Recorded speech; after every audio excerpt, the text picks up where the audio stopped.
Hi, welcome to Christine's Vintage Kitchen. I have a rusty old tin that's about 100 years old, full of mysterious recipes. About 2 years ago, I had a quick look through it, and there's all sorts of goodies in there, and I thought it would make a great series for vintage cooking. I also have loads of vintage cookbooks. This one happens to be German. Then I've got most of the other ones in English, which I can read quite easily. So I'm going to go through and just pick a random recipe each week, either from my vintage recipe books or from this 100-year-old tin, and make whatever it is that I pull out. So since this is the first video in the series, I'm going to take something out of the tin and we'll see what there is. So I do know that there are recipes in here from the 1930s. Some things are written on the back of invoices or just letters and that sort of thing. And then there are some old newspaper clippings as well. So this is what I'm going to actually pick out first, because it's the front of an invoice, or it's an invoice that I can see is from 1931, and I'm intrigued as to what's on there. But just to give you an idea, this is from August the 26th, 1993, and it just has little tiny hints and tips to those who use potato yeast. I've never heard of that before, but you can see the tiny little written instructions on there. So I actually want to go through these little bits of paper and make up whatever recipes I can find, and even work out some hints and tips that I didn't know about. So that is the 100-year-old, it's a McRobertson's Toffee tin, I believe. And the recipe that we're going to make today, well, let's have a look at this invoice first. So this is a sales invoice from May the 11th, 1931. And on the back of it, there's a recipe, oh, there's actually two recipes, I think. Oatmeal biscuits and munchies. Okay, well, we'll make one of those today. I think I might just go for the top one. So let's have a look at this invoice. Wholesale fruit merchant and vegetable salesman, mushrooms a specialty, on account of Mr. F.J. Forbes or J.J. Forbes, which is an old family from this area in the Gambia. So that's what, nearly 95 years old now, this invoice. Okay, let's get on to the recipe. So this is for oatmeal biscuits, and in Australia, we use metric measurements. So we use cups and kilos and half kilos and grams, things like that. This is half a pound of oatmeal, half a pound of flour, 4 ounces of butter or dripping. I love dripping. Did any of you have that as a kid on sandwiches?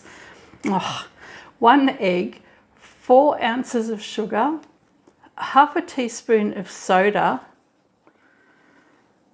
1 teaspoon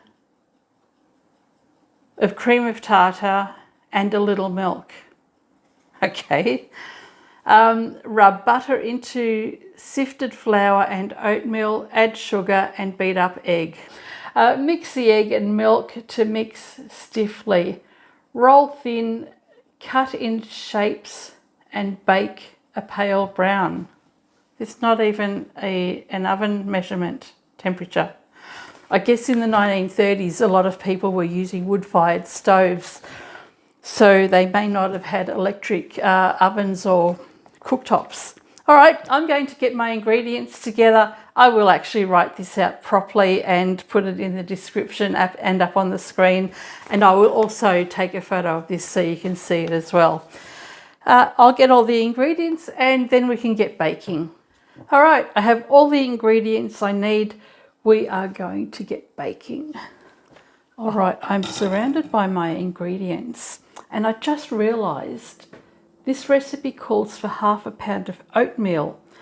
Now, I don't have any oatmeal and I've just misunderstood the instructions to read oats. So I've actually gone and grabbed my oats, which we have for breakfast in the morning. And look, those that know me in my sewing room know that I don't follow instructions very well, so I like to wing it. So I don't have oatmeal, I'm going to use oats today. So what do we need? We have to rub the butter into the sifted flour and oatmeal. Okay, I'm going to put the flour in first. This is plain flour, and I need to add half a teaspoon of bicarb of soda, or half a teaspoon of soda. I discovered it was bicarb of soda, not soda water. So that's half a teaspoon in there. And then I need a teaspoon of cream of tartar. I don't have proper measuring spoons, so that will do. And a little milk, but first we want to rub the butter in. First we want to sift the flour. So I believe this is an alternative, well, this is pre-self-raising flour. So most of the time when I bake with modern baking, I use self-raising flour and my products will rise. But by adding the cream of tartar and the soda, that's supposed to help your flour or your cookies rise. So I'll add the butter.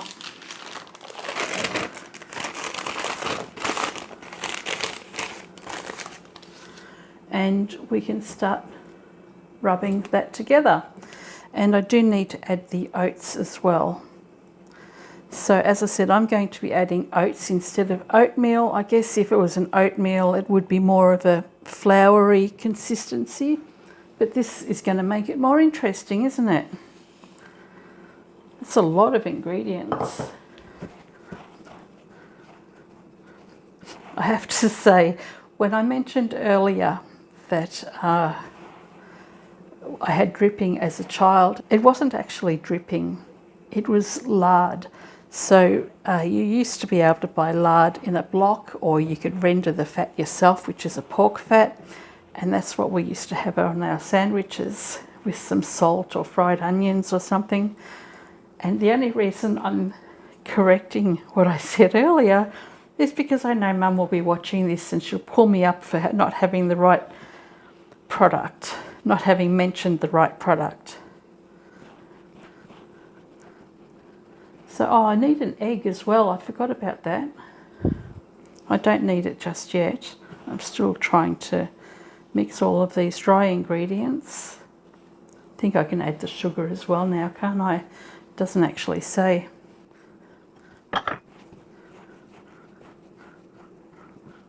I probably could have used a softer butter too. Then I'd be finished by now. All right, I'll set that aside for the moment because I do have to beat an egg.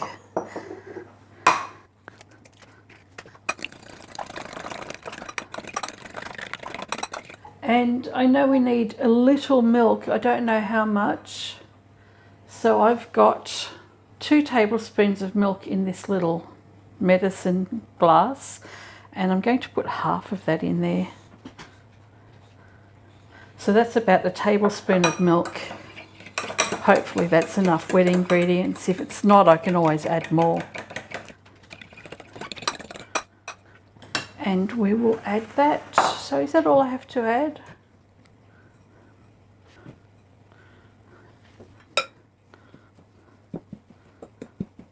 It's such a dry mix. I think this will be much easier on the table or on the bench. And I think this needs a little more milk.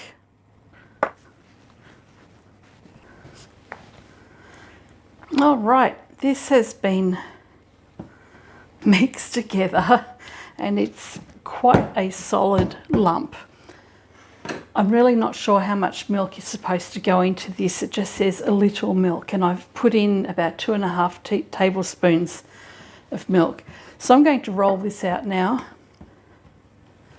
and see how it goes. Doesn't even say how thick they should be. Roll thin, cut in shapes.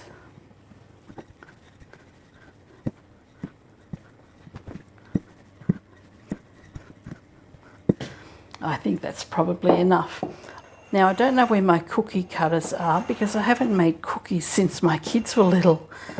So I'll just use this glass. And I think that's a good enough size for biscuits.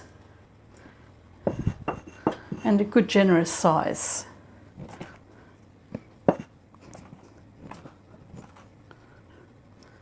That one's a bit thick. Oh wow, that looks like two. It was two.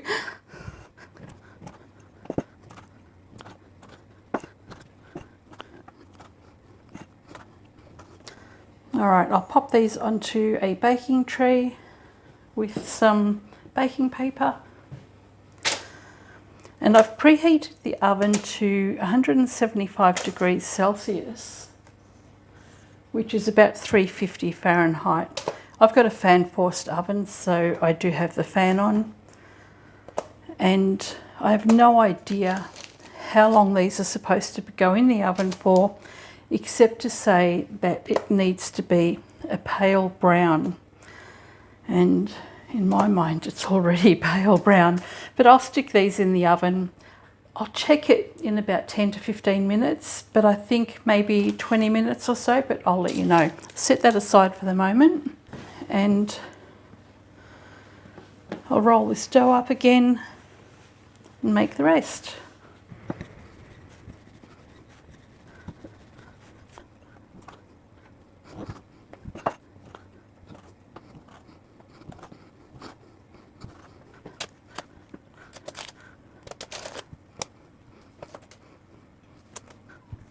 All right, into the oven they go.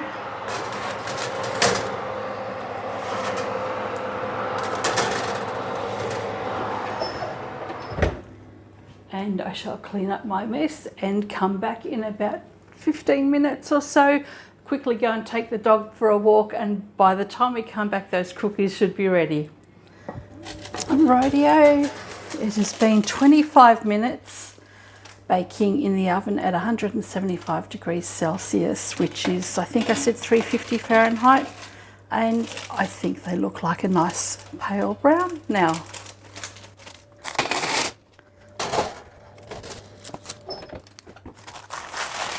They're quite firm,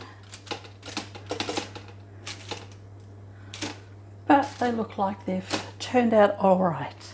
So I'll leave those to cool for a few minutes, and then we'll go and grab Chris, our taste tester. All right, I've got my taste tester here. Chris? Biscuits. He's going to have to be my guinea pig. This is the first video? Yes. Yes. Yes, it is. And it's the first recipe out of that old tin. Okay, so I have hundreds of taste testings to look forward to. Yep, you're going to get fat. Coco and I will be like beached whales. Well, Coco already is. Good point. So, 1931. It's That's a recipe written on the back of a 1931 invoice. A recipe on a receipt. Yeah. Oh, and here's our other favourite taste tester. You ready for some biscuits? Okay. They look nice. They look nice. So what are they? They're actually called oat biscuits. And you know how I don't follow recipes? Well, She doesn't. I read this as half a pound of oatmeal, which is what it says. Right. But I've gone and used oats. Oh, well, okay. So I crumbled the oats and it made a meal. Right? I guess that's what oatmeal is, isn't it? Yeah. Okay. All right. So here you go. You want to try one? Or 10? So they're still warm, Yeah. and they're from 1930. 1931. They might break your teeth. They're very crunchy. Yeah. I feel like they're a little bit dry. I think They'd be great dunking biscuits. I've just finished my cup of tea. Oh. I was a little bit in. Then I have sludge in the bottom. Who dunks their biscuits? Not me. It's a thing with some people. I'm not a fan. It was particularly bad when my kids dunked biscuits in my tea, and I didn't know until I got to the bottom. These are good. If I catch you dunking, you can move out. I won't be dunking. So there you go, oatmeal cookies, oatmeal biscuits from a 1931 recipe. There we go. She's drooling. Coco's a fan. She loves everything. Thank you. They're nice. Thank you. Be off with you. All I need to do? That's all you needed to do. My work is done here. Bye-bye.